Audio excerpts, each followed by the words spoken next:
আলহামদুলিল্লাহ কাফা ওয়া সালামুন আলা ইবাদিহিল্লাযীনা ইসতাফা আম্মা বাদ। বিসমিল্লাহির রহমানির রহিম। ওয়া নুনাজ্জিলু মিনাল কুরআন মা হুয়া শিফাa'un ওয়া রাহমাতুল লিল মুমিনিন। আল্লাহ পাকের পবিত্র কালামুল্লাহ শরীফ আল্লাহ তাআলা দান করেছেন সমস্ত মানুষের মুক্তির জন্য, বিশেষ করে মুমিনদের মুক্তির জন্য। এটা শিফা। সুতরাং আপনার যেই সমস্যাগুলো আছে সব সমস্যার সমাধান আল্লাহ তাআলা কোরআনের মধ্যে রেখে দিয়েছেন, যদি আমরা তা বিশ্বাস করি, ফলো করতে পারি। এই জন্য আমাদের শিরক এবং বেদাত কুফরি না করে, অন্য কোনো কিছুর চিন্তা ভাবনা না করে আল্লাহর কালামের উপরে ভরসা করি। আল্লাহ সব পারেন, যে আল্লাহ তোমাকে এক ফোঁটা পানির থেকে তোমাকে মানুষ রূপান্তরিত করেছেন, ওই রব তোমাকে সব করতে পারেন, এই বিশ্বাস অন্তরে ধারণ করেন। আজ আমি একটা বিষয় আলোচনা করব, যে বিষয়টা অনেকের শিশু বাচ্চা থেকে কান্নাকাটি করেন, এত ডাক্তার কিছু করতে পারেন না, ঘুমের মধ্যে চিৎকার দিয়ে ওঠেন, অনেক সময় অনেক অতিরিক্ত কান্নাকাটি করেন, সন্ধ্যার পরে কান্নাকাটি করেন, রাতের পরে কান্নাকাটি করেন, ঘুম থেকে চেতন হয়ে কান্নাকাটি করেন, অতিরিক্ত জিদ করেন। তো এদের তো কোনো চিকিৎসা, কোনো বিজ্ঞানসম্মত নেই। কিন্তু মহাবিজ্ঞান আল কোরআন, ইয়াসিন আল কোরআনিল হাকিম, এই বিজ্ঞান মহাবিজ্ঞানময় কোরআন শরীফের মধ্যে আল্লাহ তাআলা রেখে দিয়েছেন। আপনি আমল করুন, ইনশাল্লাহ আপনার সন্তান শান্ত হবে, শান্তির মধ্যে খেতে থাকবে। যে সুন্দর সন্তান খাইতে চায় না, খাইতে গেলে অনেক সন্তান আছে পা কষ্ট থেকে কান্না করতে থাকে, মায়ের দুধ পান করে না, জোর করে খাওয়াইতে পারেন না, খাওয়াইতে চাইলে বমি করে, কান্না করে। আপনার বাচ্চা দিন দিন শুকায় যাচ্ছে, কালো হয়ে যাচ্ছে, চিকন হয়ে যাইতেছে। আসুন আপনি আল্লাহর কালামের আমল করুন। আল্লাহ পাকের কোরআনের মধ্যে আয়াত আছে, সূরাতুল আলে ইমরানের 3য় পৃষ্ঠার মধ্যে আয়াত, 3য় পৃষ্ঠার প্রথমে দেখবেন আছে আয়াতটি, বিসমিল্লাহির রহমানির রহিম।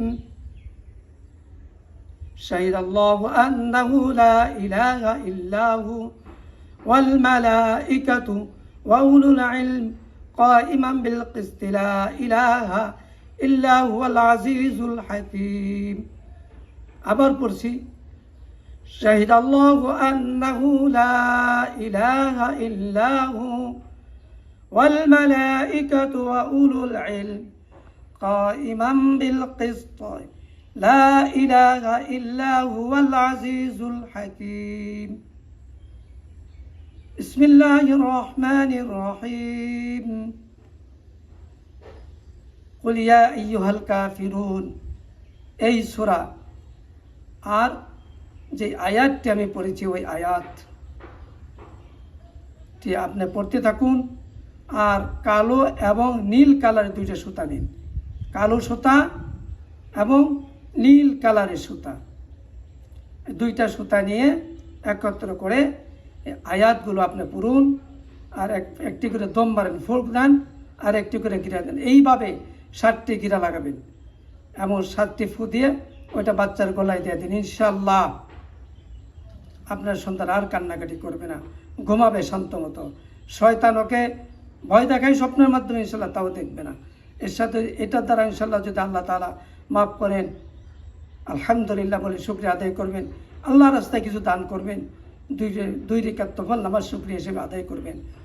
এরপরে ইনশাল্লাহ যদি আপনাদের আরও সমস্যা হয় বা খারাপ কোনো জিন থাকে, তার উপরে ঝামেলা করতে থাকে, আমার সাথে যোগাযোগ করবেন। ইনশাল্লাহ জিনের তদবির দেবো, বাচ্চার বন্ধ দিয়ে দেবো ইনশাল্লাহ।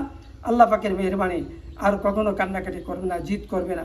আপনার বাচ্চা ইনশাল্লাহ খাবে, খেলাধুলা করবে ইনশাল্লাহ। আল্লাহ পাক তার স্মৃতিশক্তি, ব্রেন শক্তি ভালো করে দেবে। সব ধরনের তদবির ইনশাল্লাহ আল্লাহর কালামে আছে। আল্লাহ তাআলা যতটুকু পারি, আল্লাহর ইলম যতটুকু দিয়েছে তা দিয়ে আপনাদের খেদমত করার চেষ্টা করব। আমি এই তিব্বির রোহানির পক্ষ থেকে আপনাদেরকে হাদিয়া প্রদান করলাম। আমার জন্য দোয়া করবেন, আপনাদের সবার জন্য দোয়া করি। আমল করুন, আমলের দ্বারা আল্লাহ তাআলা আপনাকে বিপদ থেকে সাহায্য করুন। আমিন। ওয়া আখিরি দাওয়ানা আলহামদুলিল্লাহি রাব্বিল আলামিন।